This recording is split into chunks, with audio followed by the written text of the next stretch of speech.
So Jen leads the White House Gender Policy Council that President Biden established. And thank you for the incredible work that you do to advance gender equity in the United States and actually around the world.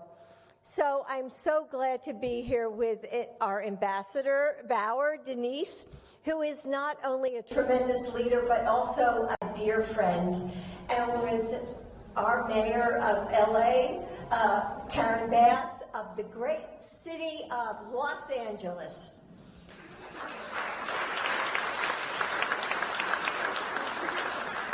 So we just came from cheering on some incredible Team USA athletes, and we just saw women's water polo. Like, we had never seen it. Like, how many of you have seen women's water polo? Like five? Come on, guys. You have to, go see it because it's incredible. They have more games to play. And we won. We won against Greece. I tell you, it was so much fun, wasn't it? So, of course, Dawn had to tell us, all the different plays and everything because we were like, what does this mean? How long does this go? Anyway, the girls are incredible.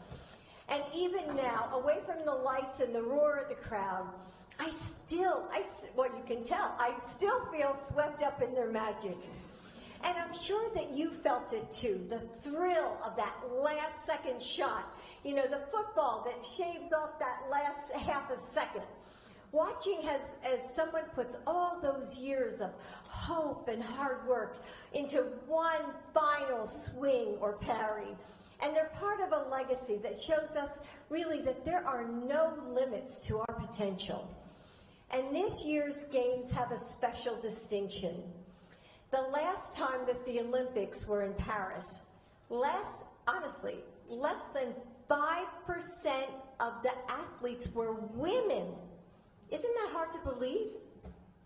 So now, a century later, almost the same number of women and men are competing in Paris.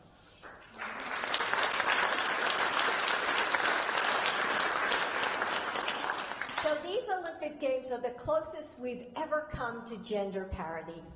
But it's not just the Olympics where women are front and center. Women's sports are everywhere, and more people are watching than ever before.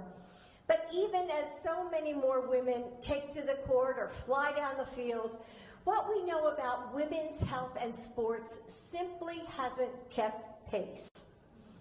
And that's because women's health is understudied and research is underfunded. And we have significant gaps in our understandings of conditions that mostly affect women or only affect women or affect women differently. And as a result, all women have had to navigate a medical world largely designed by men or for men. Well, both probably. And rely on medications and treatments and health products and medical school textbooks based on men. And it's not just elite athletes. If you ask any woman about her health care, she likely has a story to tell. You all know her. She's the woman who tore her ACL with a long road to recovery. She's the woman whose concussion symptoms linger and linger.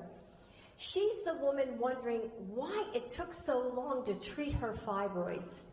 And she's the woman going through menopause, who sits with her doctor and leaves with more questions than answers. And don't all women have questions? Yes, they're all raising their hands. Yes, we do. Yes. So, should I take hormone therapy? Should I take supplements? Why is my hair thinning? Why can't I sleep? Well, now it's time for answers. And that's why the Biden-Harris administration is fundamentally changing how our nation approaches and funds women's health research. And last year, as you said, we launched the first ever White House initiative on women's health research. And earlier this year, as Michelle said, Michelle and I stood with President Biden, it's so funny to say that, with Joe, and so many other incredible leaders in this space as he took the most comprehensive executive action in history to advance research on women's health. And he's called on Congress to provide $12 billion to push this work further. Women and girls show us every day how they can soar on the field or in the arena.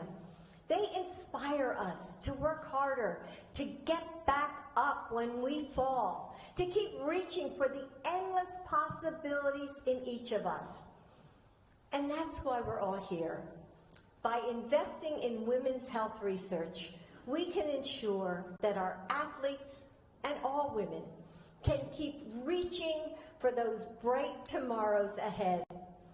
And thanks to all of you, the momentum feels unstoppable. We can't let this moment pass us by. Together we have the power to find answers. For the little girl who dreams of scoring that game-winning goal, dashing past the finish line, dunking in the Olympics, and for all the women who want to cheer her through those long, healthy, and happy lives. Thank you. Thank you all for your dedication. Thanks.